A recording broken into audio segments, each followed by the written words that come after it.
So, what I've been thinking about.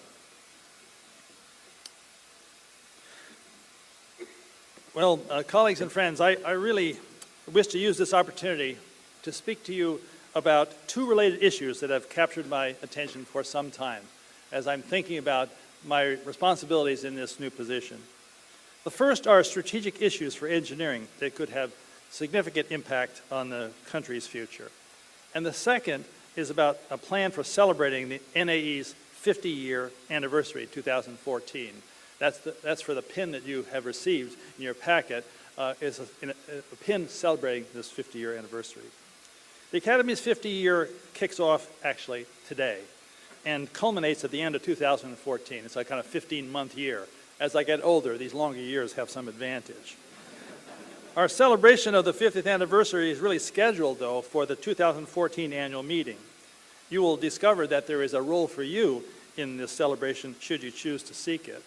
And I hope that this possibility initiates more curiosity than anxiety, as a matter of fact.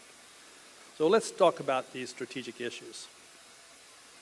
Now, the strategic issues for engineering is my first topic I want to speak about a while.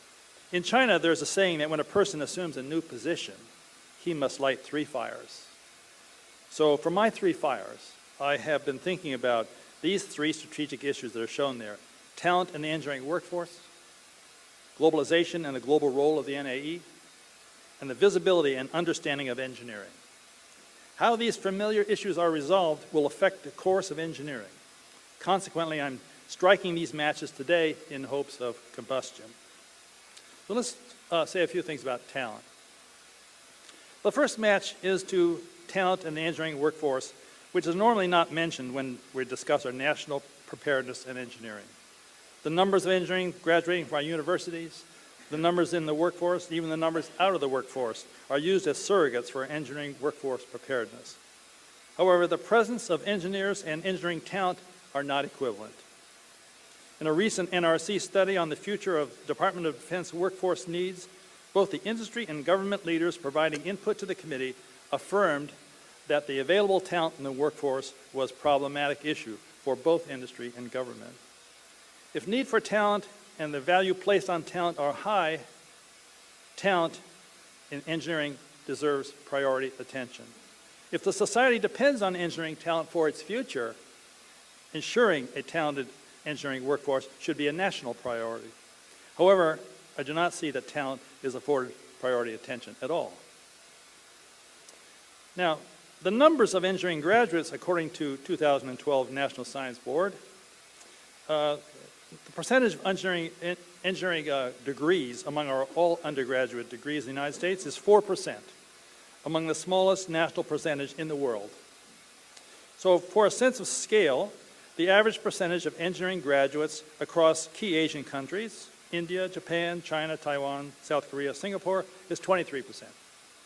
Or across European countries, United Kingdom, Sweden, Finland, Denmark, Germany, France, 13%.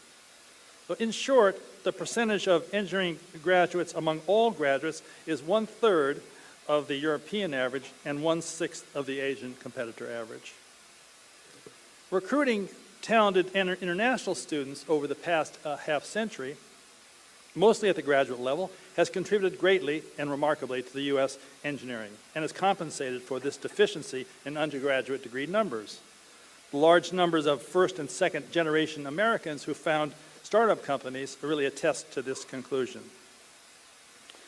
For one thing, virtually every society globally, the change in this is, for one thing, every society globally, friend and adversary alike, is recruiting engineering talent aggressively, and particularly the in-demand talent with current skills. Talent is the coin of the global realm. There's no doubt about it to me. Increasingly attractive opportunities for engineers that offer excellent salaries, facilities, economic growth potentials are in Asia and in the Middle East and soon in Africa. Countries in those regions are increasing substantially the competition for international talent. In 2007, the former president of China, Hu Jintao, he stated, "The worldwide competition for overall national strength is actually a competition for talents, especially innovative talents." I read this as primarily engineering talents. those who create value for humanity and society. Compounding this competition are engineering expansions in emerging economies, particularly in Asia, where the demand for engineering talent is already quite significant. This past August, McKinsey Global Institute projected that by 2020, 6 years from now, China will have a 25 million person shortfall of highly skilled employees, basically, creating, according to McKinsey, a demand for global talent that the world has never seen before. McKinsey further projects this talent shortfall equates to a 2 to 4% GDP problem for China. So, how will China respond? Will it simply say, "C'est la vie" in Mandarin and collapse? Will it reduce the number of students it sends abroad, say some of the 190,000 Chinese students enrolling in the United States? Will it take steps to recruit engineers from abroad, or move its enterprises abroad to where the employees are, as the U.S. did to China earlier? Or will it undertake a combination of all of the above? The disruptive scale of this talent drive will have profound implications on the United States and U.S. engineering. Because the U.S. is dependent on forefront engineering talents, attention to this evergreen issue that has not received the attention, let alone the priority attention needed. We are most fortunate to have assembled a distinguished panel tomorrow morning's forum that recognize this engineering talent question. The panelists, whose expertise span different professional sectors, will address the significance of engineering talent issue from their perspective. They may provide counsel on ensuring our national need for engineering talent is satisfied. My remarks are but a trailer for this forum, which I look forward to greatly, as you can see. Globalization. My second match strikes under globalization and the global role of the NAE. Globalization has uncertain footing in the United States, both in its concept and its reality. It is the proverbial elephant in the room that nobody wants to see or talk about. Even talking about it is not talking about. U.S. industry has been fully globalized for well over a decade, though it remains publicly mute on globalization. And so is the government. A highly skeptical public believes globalization is for other countries, not for the United States. Seems to associate globalization with the loss of jobs, competitiveness, intellectual property, and it professes to see no benefits.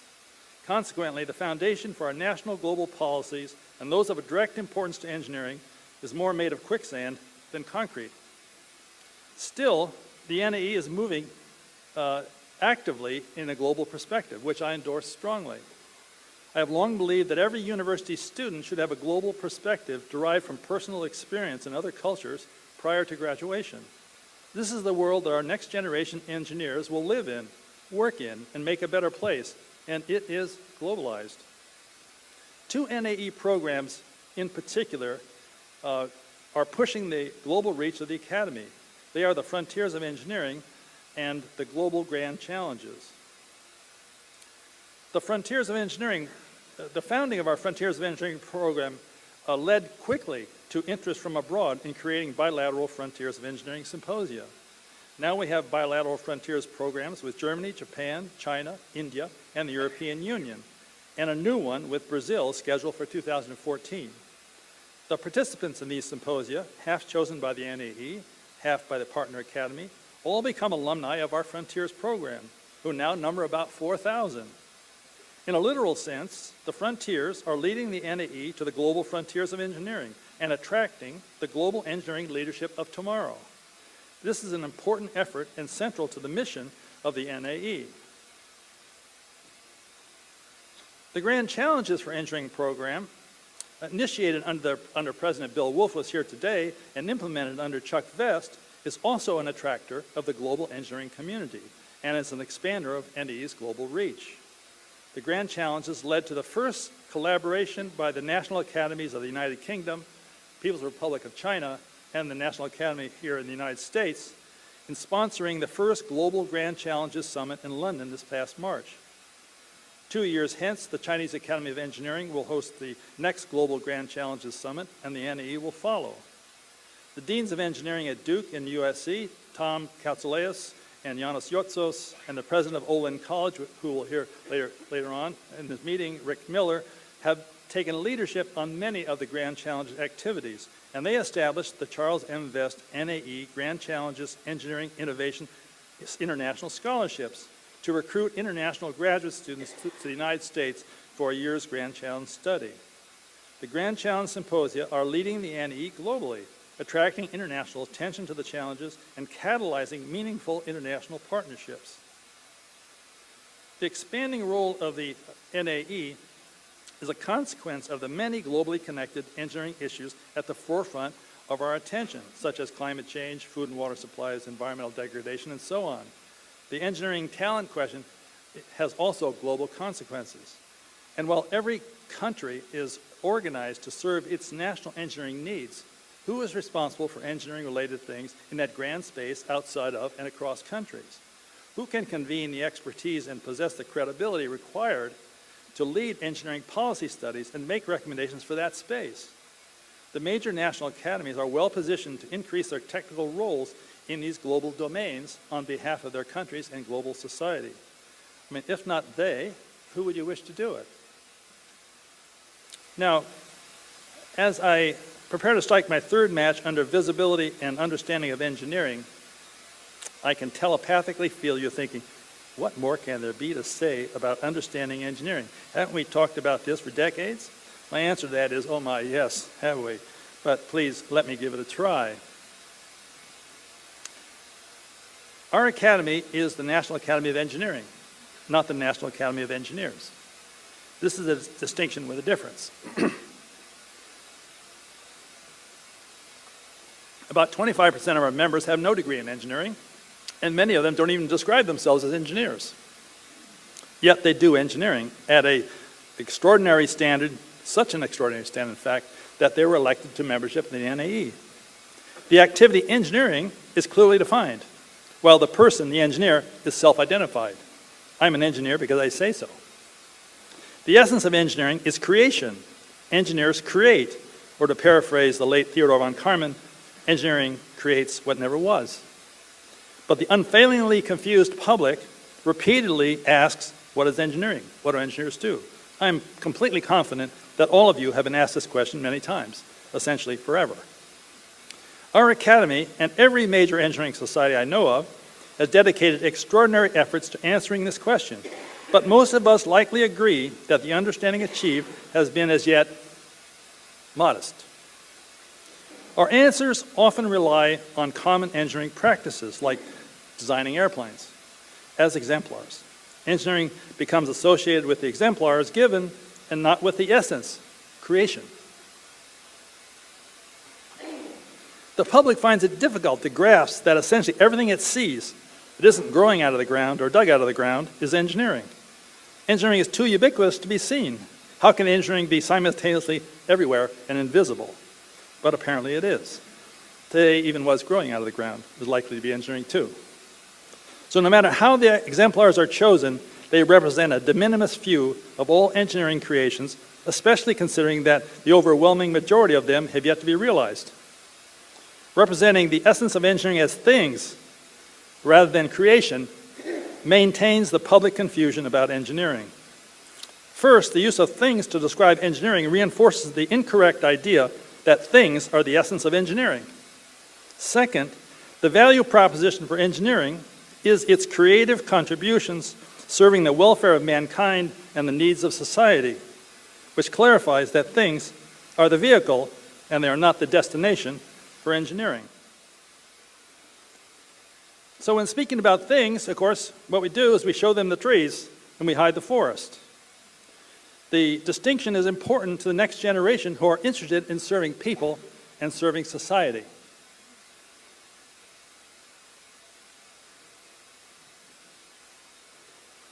All major engineering prizes in the world recognize that the most eminent engineering contributions are to humanity, not to things. For 25 years, the Charles Stock Draper Prize of the National Academy has been given for, quote, contributions to the well-being and freedom of humanity. For more than a decade, the Millennium Technology Prize, presented by the King of Finland, recognizes that technological contributions to improve the quality of human life encourage sustainable development and humanitarian focus. The new Queen Elizabeth Prize for Engineering, given for the first time this past June by the Queen herself, was awarded for demonstrated impact of engineering on a significant fraction of the world's humanity. QED, I say. We need to do better. That brings me to our semi-centennial celebration. This is what we're going to do this next year in preparation for our centennial. This brings us to the strategic message for our 50-year anniversary celebration. Our semi-centennial year explores the value proposition for engineering. We will examine the nexus between engineering creations to people and society over a century, starting with the founding of the Academy in 1964 and continuing 100 years to 2064. We will highlight this nexus through essays and a nationwide video competition. Now, first to the essays. The essays are being written around 5 years that divide the century into 25-year intervals. That is 1964, 1989, 2014, 2039, 2064. Written for a public audience, the essays will illustrate how prominent engineering creations contribute to the ongoing advancements of humanity and society. Each of the 5 essays will capture the engineering, humanity, and society nexus around that year. 3 of the essays, around 1964, 1989, and 2014, will use historical record to show the evolving nexus. 2 futuristic essays, around 2039 and 2064, will utilize the grand challenges and other materials to examine the future engineering creations and their contributions to humanity and society. Underpinning the essays will be 2 NAE references, the Century of Innovation, and that documents the greatest achievements of the 20th century, and the grand challenges for the 21st century. The essays will showcase engineering's role in the quality of life of all Americans and the needs of society, both as documented in the past and as projected into the future. The essays and subsequent discussions about them may provide a new point of reference for describing the value of engineering to the public and for answering more effectively the question, what is engineering? 2 professional writers will undertake the drafting of these essays with consultation provided by NAE members. The final editing will be done by the NAE, and the essays will be distributed at the anniversary celebration during the 2014 annual meeting. Next, look at the video competition. Now, you can get out your cell phones now and get ready. A national 1 to 2 minute video competition asks contestants to highlight the nexus between engineering creations and the welfare of people and the needs of society. The video can highlight any period during the century from 1964 to 2064 in less than 2 minutes. The rules of the competition, including evaluation criteria, prizes, and other pertinent information, are provided on the website, which is shown there. It's www.e4uvideocontest.org. Let me mention a few salient highlights for this to inspire you to be involved. The contestants are placed into one of 6 groups for the awarding of prizes. The contestant groups are primary school students, grades 6 to 8, secondary school students, 9 to 12, tertiary school students, any combination, beyond secondary, frontiers of engineering and frontiers of engineering education participants, NAE members and foreign associates, one group, and general public. The attractiveness of the video to the public and its relevance to the goal will be valued characteristics in the submissions. The best overall video, as determined by the panel of judges, will be awarded $25,000. The top valued video within each of the 6 groups is eligible for a prize of up to $5,000 at the judge's discretion. The People's Choice video, identified by viewer popularity, will be awarded $5,000. The videos addressing the future will be retained in a time capsule for future review. See how they come out. And the 2014 annual meeting program will feature presentations on both the essays and the videos, and the awarding of the prizes will also be part of that celebration, as well as other anniversary celebrations. Let me now, essentially, before closing, show you the video clip that we're using to promote this video. Engineering creations serve the welfare of humanity and the needs of society. The pace of engineering progress has been amazing. In the last 50 years, we've seen remarkable innovations, from the way we connect with each other, to the way we heal, to how we get around, and simply have fun. Engineering makes dreams real. The future of engineering is boundless. We will be astonished by what happens in the next 50 years. It's the National Academy of Engineering's 50th birthday. To celebrate, we've launched the Engineering for You video contest. We're offering a $25,000 prize for the most inspiring 1 to 2 minute video, focused anywhere in the time period from 1964 to 2064. Grab your smartphone, tablet, camera, anything that records video.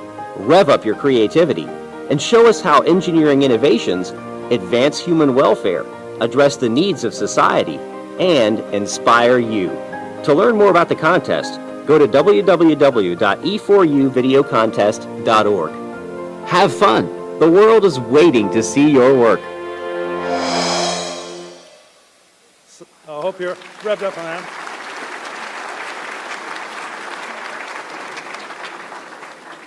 Thank you very much for that. That was just finished a couple of days ago, as a matter of fact. So in closing, the semi-centennial year ahead provides us with an opportunity to highlight how the future quality of life of all Americans and the needs of our society depend on and are in fact tied to engineering. The future of engineering, and consequently its service to people in society, depend on making this point to the public. Abraham Lincoln counseled, public sentiment is everything. With public sentiment, nothing can fail. Without it, nothing can succeed. Engineering needs public sentiment, the public sentiment that engineering creations serve the welfare of humanity and the needs of society. Engineering must carry this message to the public. If not engineering, who else will do it? Thanks very much. Oops.